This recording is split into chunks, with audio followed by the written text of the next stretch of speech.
মাত্র 2 দিনের ব্যবধানে একই কায়দায় হত্যার শিকার হলেন পাবনার হেমাদপুরের শ্রী শ্রী ঠাকুর অনুকূল চন্দ্র সৎসঙ্গ আশ্রমের সেবক নিত্যরঞ্জন পাণ্ডে। শুক্রবার ভোর 5টার দিকে নিত্যরঞ্জনকে গলা কেটে ও কুপিয়ে হত্যা করেছে দুর্বৃত্তরা। তিনি প্রায় 40 বছর ধরে এই আশ্রমের সেবক হিসেবে কর্মরত ছিলেন।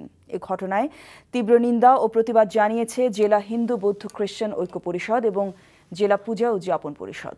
হত্যাকাণ্ডের ঘটনায় অতিরিক্ত পুলিশ সুপার লিটন কুমার সাহাকে প্রধান করে 5 সদস্যের তদন্ত কমিটি গঠন করা হয়েছে।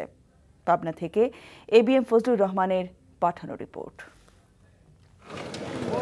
প্রতিদিনের মতো শুক্রবার ভোরেও হাঁটতে বেরিয়েছিলেন নিত্যরঞ্জন পাণ্ডে। আশ্রম থেকে কিছু দূর যাবার পর পাবনা মানসিক হাসপাতালের উত্তর গেটের সামনে পৌঁছালে তাকে পেছন থেকে ঘাড়ে ও মাথায় এলোপাতাড়ি কুপিয়ে পালিয়ে যায় দুর্বৃত্তরা। এতে ঘটনাস্থলেই মারা যান তিনি। এ ঘটনায় তীব্র নিন্দা ও প্রতিবাদ জানিয়েছে জেলা হিন্দু বৌদ্ধ খ্রিস্টান ঐক্য পরিষদ এবং জেলা পূজা উদযাপন পরিষদ। খবর পেয়ে পুলিশ ঘটনাস্থল থেকে নিহতের মরদেহ উদ্ধার করে পাবনা জেনারেল হাসপাতাল মর্গে পাঠায়। দেশের বিভিন্ন স্থানে ধারাবাহিক হত্যাকাণ্ডের অংশ হিসেবে নিত্যরঞ্জনকে হত্যা করা হতে পারে বলে ধারণা করছে পুলিশ। যেভাবে ঘটনা ঘটছে এটা আমরা তার যোগসূত্র এখন বলতে পারছি না, কারণ তদন্তে বিষয়টা বের হয়ে আসবে যে কারা ঘটনা ঘটিয়েছে।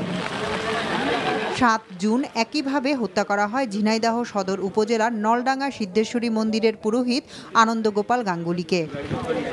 NTV news desk.